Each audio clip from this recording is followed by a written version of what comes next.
यांनी माफी मागायला नकार दिल्याचं कळतंय। प्राजक्ता माळीची जाहीर माफीची मागणी त्यांनी धुडकावल्याचंही कळतंय। मीच प्राजक्ता माळीचा निषेध करतो असं वक्तव्य सुरेश धस यांनी केलंय आणि यापुढे महाराष्ट्राची हास्य जत्रा पाहणार नाही अशी प्रतिक्रिया सुद्धा सुरेश धस यांनी दिली आहे। नुकतीच प्राजक्ता माळी यांची पत्रकार परिषद सुरू आहे आणि त्यांनी माफी मागावी अशी मागणी केलेली होती आणि त्याच संदर्भात सुरेश धस यांची पहिली प्रतिक्रिया समोर आलेली आहे। माफी मागायला त्यांनी नकार दिल्याचं पाहायला मिळतंय। प्राजक्ता माळीची जाहीर माफीची मागणी त्यांनी धुडकावून लावल्याचंही पाहायला मिळतंय आणि नुकतीच प्राजक्ता माळी पत्रकार परिषद घेत आहेत। मीच प्राजक्ता माळीचा निषेध करतो असंही वक्तव्य सुरेश धस यांनी केलंय। हे पहा, मी कुठेही काल घसरलेलो नाही, काही नाही आणि त्यांनी माझा निषेध केला आहे। तर मला असं वाटतं त्यांनी माझं जे कालचं स्टेटमेंट आहे SP ऑफिसच्या समोरचं ते पुन्हा एकदा रिवाईज करून पाहावं। त्याच्यात ऑब्जेक्शनेबल कुठलीही बाब मी बोललेलो नाही आणि हा संतोष देशमुख यांच्या हत्येपासून हे डायव्हर्ट करण्याचा प्रकार आहे।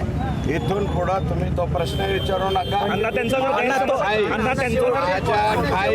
माझ्या ठाई प्राजक्ता माळी हा विषय संपलेला आहे।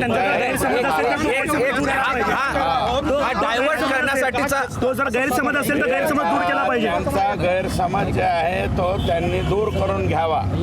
त्यांनी रिवाइंड पाहावं आणि राजकारणामध्ये त्यांना खेचण्याचा वगैरे काही संबंध नाही। त्या काय माझ्या दुश्मन नाही, माझी त्यांची नीटनाटकी ओळखही नाही बरं का।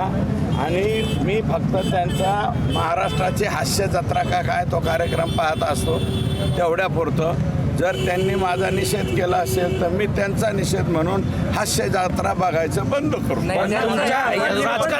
राजकारणामध्ये त्यांना कसं काय त्यांना पुन्हा एकदा सांगा, म्हणजे त्यांना स्पष्ट होईल की तुम्ही काय बोलला होता, नेमकं काय बोलला। माझं मत असं आहे की मी माफी बिफी काही मागणार नाही आणि हा विषय कृपया इलेक्ट्रॉनिक मीडियाला हात जोडून पाया पडून विनंती, संतोष देशमुखच्या खुनाचा जो प्रकार झालेला आहे अतिशय निर्घृणपणे अमानवी आणि अतिशय चुकीच्या पद्धतीने खून केलेला आहे। या खून प्रकरणावरून तुम्ही कोणीकडे बी हिरोईनकडे ढकलू नका।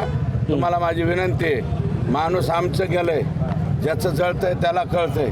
लेकरं बाळा बघितलं नाही का तुम्ही एवढले आता कशाला हे आणलं सोडून द्या। चला डायव्हर्टचा प्लॅन आहे का? डायव्हर्ट करण्याचा प्लॅन आहे का?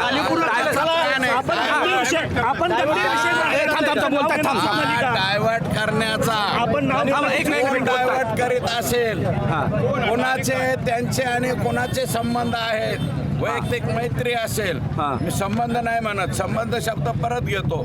त्यांची बीड जिल्ह्यातल्या कोणत्या तरी एखाद्या व्यक्तीशी मैत्रीचे संबंध असावेत आणि त्या याच्यातनं मला वाटतं त्यांनी हे केलेलं असावं।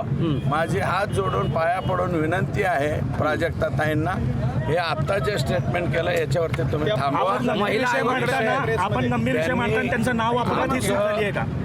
माझी चूक नाही झालेली। अरे बाबा, इव्हेंट मॅनेजमेंट होतं ना, तुम्ही पहिल्यांदा आल्यावर दिसतात तिथं काय काय इव्हेंट मॅनेजमेंट चालतंय आमच्या जिल्ह्यात, तेवढं जरा बघून या। भाऊक झाल्या तरीही मला माझं मत आजही ठाम आहे, मी त्याच्यावरती राहणार नाही। त्यांनी माझा निषेध केला असेल एक वेळा त्यांना जाऊन मुंबईमध्ये मी भेटेल, हा हे तुमचं चुकीचं आहे ताई, तुम्ही चुकीच्या पद्धतीने बोललेलं लक्षात घेतलंय, आणखी एकदा काढतो मी ते आणि त्यात जर काही चुकीचं मी बोललो असेल माझ्या ठाई तर काय मी चुकीचं बोललेलो नाही।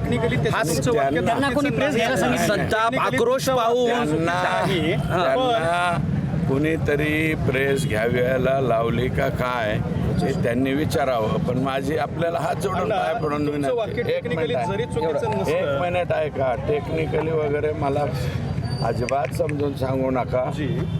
मला टेक्निकली कळतं, नॉन टेक्निकल कळतं, गुरामागलं कळतं, खुरप्याचं कळतं, सगळंच कळतं बरं का।